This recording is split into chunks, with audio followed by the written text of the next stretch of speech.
What's up everybody? Today I've got a in-depth install and quick little review for you of the Equipment Defender trimmer racks. So let's get right into it. The racks come in a very secure foam packaging where everything is laid out nice and tidy and we don't have to worry about anything getting hurt in shipping. Starting up on the left side here, we have our pins which will lock into the end of the trimmer near the trimmer head and go straight in to part of the rack right here. These are more for the head support. This is head support, head support, head support, and these are what actually lock into this part of the rack right here. So the main part on this trimmer rack is the locking mechanism here. To get into it with a trimmer rack with a combination lock, which I got, it's an extra $24 on top of the $224 I spent for the 2-position rack. So to start the unlocking process, you twist your combination lock, pull on this lever here, lift this out.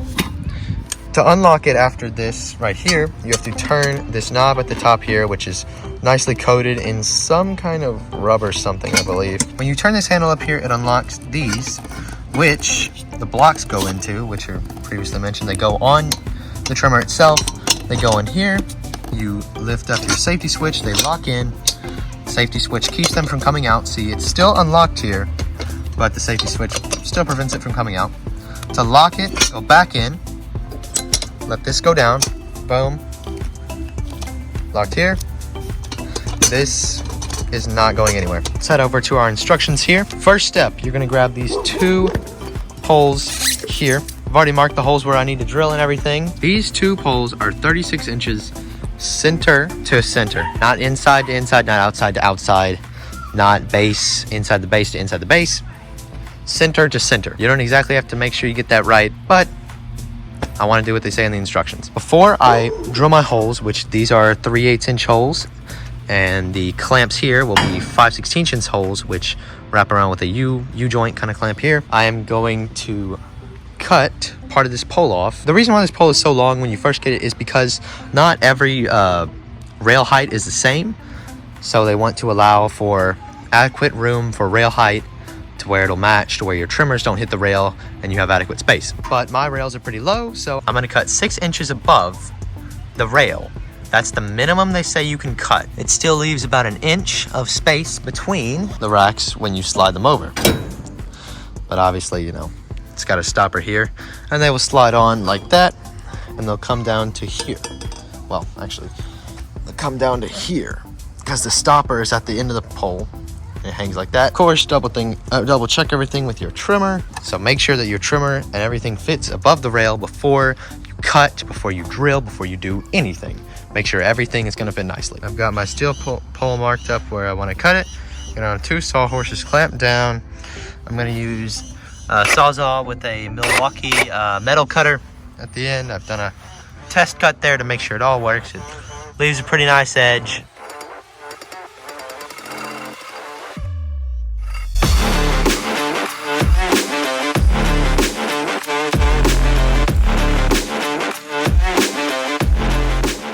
So we get to drilling these holes and installing the carriage bolts loosely, and drilling these holes and installing the bolts and clamp loosely. Then we can tighten it up later on. I start these 2 holes off here, which are 3/8 inch drill bit, using a 5/32 just to get a pilot hole so I don't screw it up. Now I will use the 3/8 to drill straight through.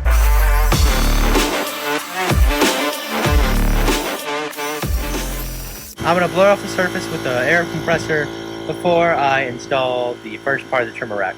So guys, I've got the post cut and painted a little bit so it won't rust, and we're gonna keep on going with the install. So what we're gonna do next is install our carriage bolts.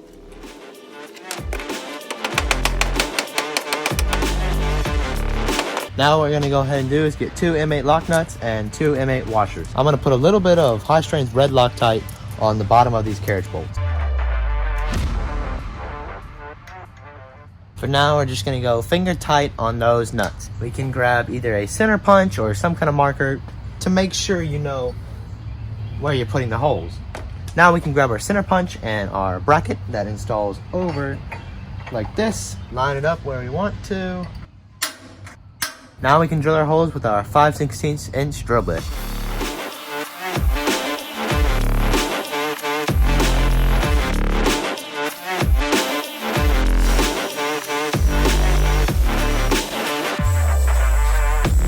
Now that we've got our 2 holes drilled here, we're just going to clean it up real quick and we'll get these bolts. So guys, I made time expensive oopsie. They actually give you 2 pairs of 5/16 bolts in the package, and one's a long bolt with about this much more sticking out from it. Guess what I did? I cut that edge off because it would have been too long going through the bolt. It would have stuck over. So this is actually what they give you in the package, which is exactly what I cut it to. I am very smart. So let's just move on and forget that ever happened, and let's use our small 5/16 bolts to go through the rail. First I'm going to put on my washer, then I'm going to put it through my bracket. Washer, bracket.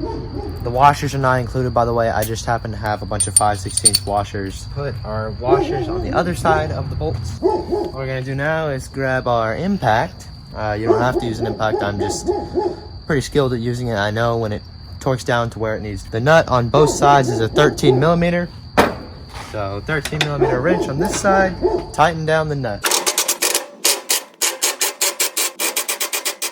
Bolted to the rail, and now we're gonna go underneath, change out our bit to a 17, use an included washer that they gave us. Oops. And then this whole thing, first step 1, will be installed. Torque them down incrementally as to not crap up the wood. There you guys, 1 bracket's in. Same exact process for the other bracket at the end. See you guys when I get that done. Alright everybody, it got a little late last night, but I did finish up both of the posts, and now we're ready to put the rest of the post on where the trimmer is actually secured to. So it's pretty simple. Slide it over. There we go. Now we can grab our 6 millimeter Allen key. Take out the bolts real quick. There's 0 Loctite on these bolts as they come, so you're gonna want to put some on there. The locking mechanism of the rack is now just as secure as the posts are to the bottom of the trailer. They are not going anywhere unless someone comes along and has a 6 millimeter Allen key, loosens it up, and takes away both your trimmers. Probably will be putting some epoxy or hot glue, something like that, just to stop them from getting the key in there, just for extra safety. Because these 2 are the only things holding these part of the rack on, and this is the part that holds your trimmer. So someone unloosens these, the trimmer's gone. Now what we're going to do is assemble the engine support bracket. So what we're going to do first is pretend this is the top of the rack right here. You see this indentation which goes onto the rack like this. So rack's here, onto the rack like this. Put your bar on there. Sticks out about 1 inch at the top. Grab your lockers.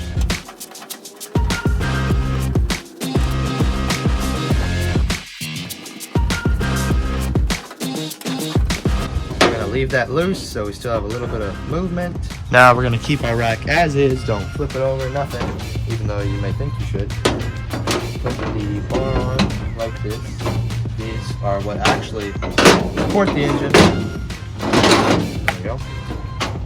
Take the back of the block that the screw fits flush in, not this side, obviously not this side, like that, and put it on the back here, like that, so it fits around this curve with the inside of this block.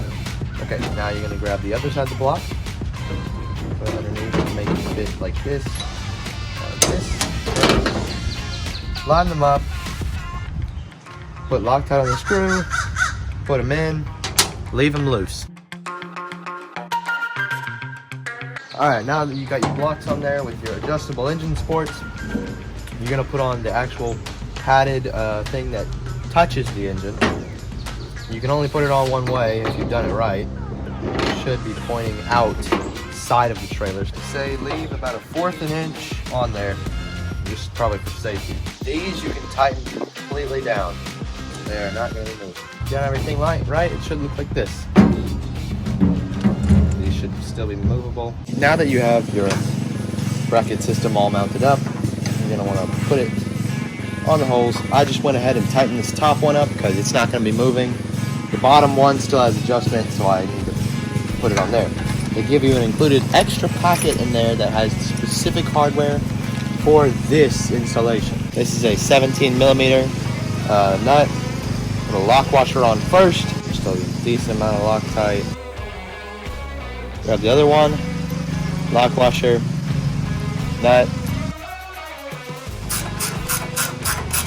So now that we've gotten our engine support bracket mounted, it's time to mount the trimmers so we can adjust the support so it'll support the engine. Well, my phone overheated, so the last part of that didn't get exactly filmed. But we got the block on there, it's all level. Make sure you tighten these screws down in here equally at equal pressures, alternating so you don't mess it up, or you don't tighten one side down too fast. And don't tighten it down too much at all, otherwise you could crush your hole right here. Now moving on to the trimmer head. See, we've got our little block here. This part goes in pointing toward the trimmer engine. So we have it mounted in, it's locked up, it's not going anywhere. So now we can lift it up, slide our block back into the hole as far as it'll go. Everything has already been Loctite and everything.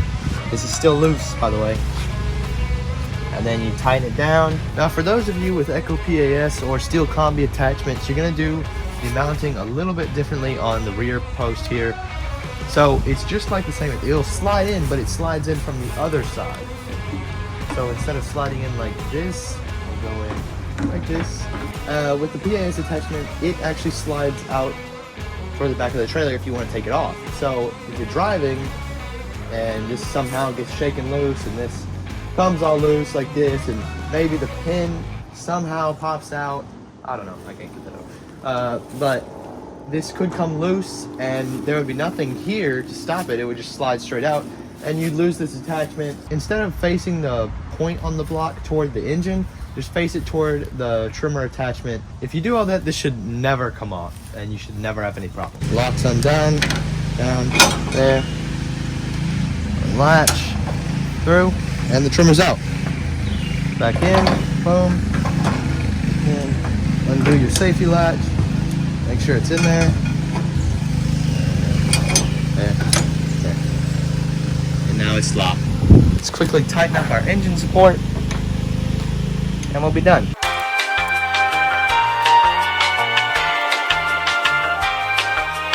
Alright everybody, it's actually been a week since I last filmed and I've had a chance to use the trimmer racks, and I showed you the install of these brackets here and the other one here.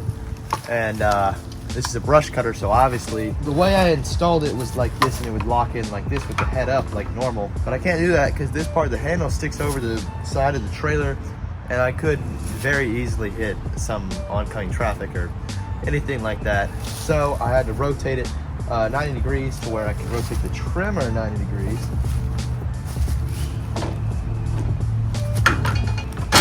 So it has to be like this. And this is still fine since the gas cap is up. It's not gonna leak anywhere. And the brush cutter handles are inside, so it's not gonna hit anything. So now just nothing is in the way of oncoming traffic and it can easily pass on by. So I've had a chance to use this for a little while now.